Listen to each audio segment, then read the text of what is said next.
Hello जी, राम राम जी।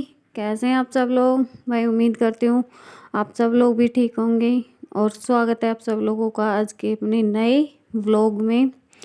तो भाई आज के व्लॉग की शुरुआत कुछ इस प्रकार है इस प्रकार है देख कि भाई आज सुबह से ना बहुत ज़्यादा ठंड हो रही है, सूखी सी बर्फ़ ही पड़ रही है, तो धूप बिल्कुल दिखाई नहीं दे रही है। लेकिन अभी 3 बजे से ना थोड़ी थोड़ी धूप निकली है, तो मौसम थोड़ा फिर भी गर्माला हो गया है। लेकिन सुबह से तो इतना बुरा हाल हो रहा है कि घर से बाहर निकलना भी मुश्किल हो रहा है। तो भाई आज हम जा रहे थे खेत में, तो सोचा चलो भुर्जी बना लेते हैं। तो मैं जा रही थी खेत में राई तोड़ने के लिए। तो वहाँ से तो हम लोग लेके आए थे राई। फिर यहाँ पे घर आने के बाद मैं बोला कि नहीं, शाम को राई नहीं, भुर्जी नहीं बनाएंगे। फिर तो चलो हमने सोचा फिर कुछ और ही बनाते हैं। तो फिर चलो आज हम बनाते हैं खिचड़ी बाजरे की, क्योंकि भाई मुझे तो बहुत पर्सनली बहुत ज़्यादा पसंद है बाजरे की खिचड़ी। तो वही आप लोगों को भी शायद पसंद ही होगी बाजरे की खिचड़ी, या फिर बाजरे की रोटी वगैरह जो भी बनती है बाजरे की। तो सर्दियों में ना काफ़ी अच्छी लगती है बाजरे की रोटी, बाजरे की खिचड़ी जो भी बन जाती है वो। तो मुझे तो पर्सनली बहुत अच्छी लगती है बाजरे की रोटी वगैरह। तो जो भाई मेरे शरीर को सूटेबल भी वो बाजरे की रोटी है, तो इसलिए मैं बाजरा ही ज़्यादा खाती हूँ। तो भाई अभी चलते हैं हम नीचे, और अभी फ़िलहाल टाइम हो गया कपड़े उतारने का। तो चलो उतारते हैं अपने कपड़े। तो भाई यहाँ मैं लग गई थी ये सारे कपड़े उतारने, क्योंकि शाम का टाइम हो गया था। फिर शाम को उतना ही मतलब धुंध वगैरह या फिर ओस आ जाएगी, तो सारे कपड़े गीले हो जाएंगे।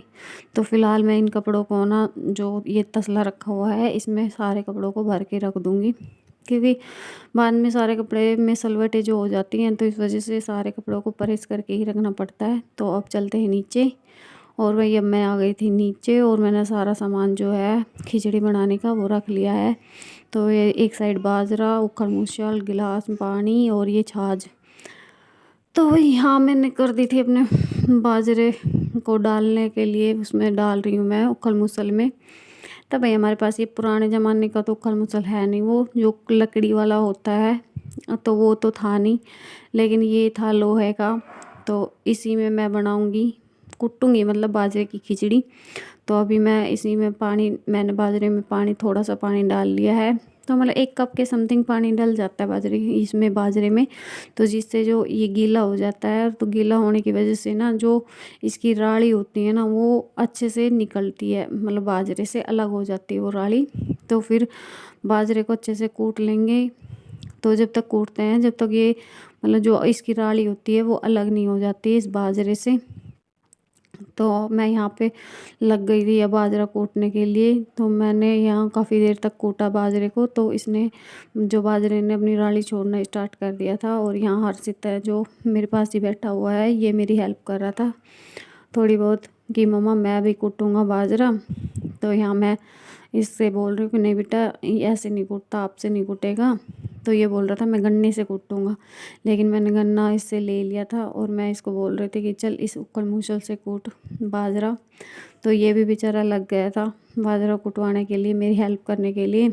तो वही इससे मतलब ये छोटा ही है, तो अभी इसे कुछ ऐसा होता नहीं है बाजरा कुटवाने के लिए। तो बोल रहा था मम्मा बहुत भारी है। तो यहाँ मैंने कूट ली है अपनी खिचड़ी एक बार के लिए। तो अब मैं यहाँ पे छाछ में इसको डाल देती हूँ, और छाछ में डालने के लिए जो डाल दिया है मैंने, तो फिर अब मैं इसको फटकूँगी। तो भाई ये छाछ ना हमारा काफ़ी पुराना है, काफ़ी मशक्क़त ढूंढने के बाद में मेरे को ये मिला था। तो अब मैंने ये इसको ढूंढ लिया है ना, तो अभी इसी में मैं फटकूँगी, क्योंकि आजकल ना ऐसे मिलते नहीं हैं यहाँ पे आस पड़ोस में, किसी के भी ऐसा छाछ मिलता नहीं है। लेकिन मैंने बहुत मशक्क़त करने के बाद में ना ये ढूंढ ही लिया था कहाँ पे पड़ा हुआ था। तो ये मतलब कबाड़े में पड़ा हुआ था, लेकिन मैं फिर भी साफ़ वाफ करके और इसी छाछ से मैं लग गई थी ये फटकने के लिए। बाजरे की जो खिचड़ी है वो मैंने कूट ली थी, उसके बाद में इसने वो जो आलन जूस छोड़ दिया था, उसके बाद में अब मैं इसको फटक रही हूँ। तो यहाँ अच्छे से फटकने के बाद में बिल्कुल साफ़ हो गई थी, और यहाँ मैं दोबारा से फिर से कूटने लग गई थी। और कूटने के बाद में जो बारीक हो गई थी ना, तो इसको मैंने फिर थाली में डाल दिया था, क्योंकि इसमें ना मोटे मोटे दाने से रह जाते हैं, तो इसी वजह से फिर इसे दोबारा से कूटना पड़ता है। तो जब तक ये बिल्कुल बारीक नहीं हो जाती है ना, तब तक इसको कूटे जाते हैं। और यहाँ मैं मिला रही हूँ इसमें थोड़ा सा नमक, चावल और दाल, क्योंकि सारी चीज़ें मिक्स करके मैं इसमें रख दूँगी। और भाई पानी मैंने ना पहले ही उबालना रख दिया था बाहर चूल्हे पे, तो मैं बनाऊँगी चूल्हे पे ही बाजरे की खिचड़ी। तो ये देखो मैं दाल इसमें पहले ही डाल दी थी क्योंकि पानी के साथ में दाल उबल जाएगी तो ये जल्दी से गल जाएगी, क्योंकि बाजरा और दाल में ना बहुत ज़्यादा टाइम लग जाता है गलने के लिए। तो यहाँ मैंने पहले ही डाल दी थी इसमें दाल। और अब मैं यहाँ चूल्हे की आंच भी काफ़ी अच्छे से बढ़ी हुई थी। और भाई आप लोग सोच ही रहे होगे कि ये इतनी काली देगची में कैसे खिचड़ी बना रही है। लेकिन भाई उस हमारे ना सुबह से लाइट नहीं आ रही थी, इस वजह से इसी देगची में ना सुबह से पानी गर्म हो रहा था, तो इस वजह से मैं इसी देगची में लग गई हूँ बनाने के लिए खिचड़ी। तो यहाँ है ना मैं यहाँ मैं डालने लग गई हूँ, पानी काफ़ी उबल गया था तो इसके बाद मैं खिचड़ी डालने लग गई हूँ। तो भाई खिचड़ी को एक बार में सारी को एक बार में नहीं डालते हैं, क्योंकि खिचड़ी में जो गुठले पड़ जाते हैं, तो इसी वजह से सारी खिचड़ी को एक बार में नहीं डालते हैं, क्योंकि गर्म पानी में डलेगी तो उसमें तुरंत ही गुठले पड़ जाएंगे, तो उन गुठलों का स्वाद बिल्कुल भी अच्छा नहीं लगता है। तो इसको थोड़ी देर चलाने के बाद में अब मैं सारी खिचड़ी दोबारा से डाल दूँगी इसमें, जो ये देगची है इसमें दोबारा से मैं सारी खिचड़ी डाल दूँगी। और इसको दोबारा डालने के बाद में मैं फिर से चलाती रहूँगी 2-4 मिनट के लिए, ताकि इसमें गुठले ना पड़े। भाई एक उबाल आने तक ना इसको चलाते ही रहना पड़ता है, ताकि इसमें जो गुठले हैं ना वो नहीं पड़े। तो गुठले पड़ जाएंगे तो इसमें बिल्कुल ही कच्चा कच्चा सा टेस्ट आएगा, और वो जो स्वाद आना चाहिए ना खिचड़ी में, तो वो नहीं आ पाएगा। इसलिए मैं इसको ना चला ही रही हूँ, ताकि इसमें गुठले जो है ना पड़े। तो भाई यहाँ मैंने ना काफ़ी सारा पानी इसमें आधी देगची जो थी वो कर दी थी, तो पानी की वजह से ना ये मतलब मेरी थोड़ी सी खिचड़ी पतली पतली सी बनी थी। तो भाई कैसा लगता है आप सब लोगों को मेरा व्लॉग, बताना ज़रूर कमेंट करके। और भैया अगर मेरे चैनल पे अगर आप लोग नए हैं तो please like share and subscribe ज़रूर कर दें इस चैनल को। तो भाई आप ही लोगों के मतलब आप ही लोगों के सपोर्ट करने से ही मैं आगे बढ़ूँगी।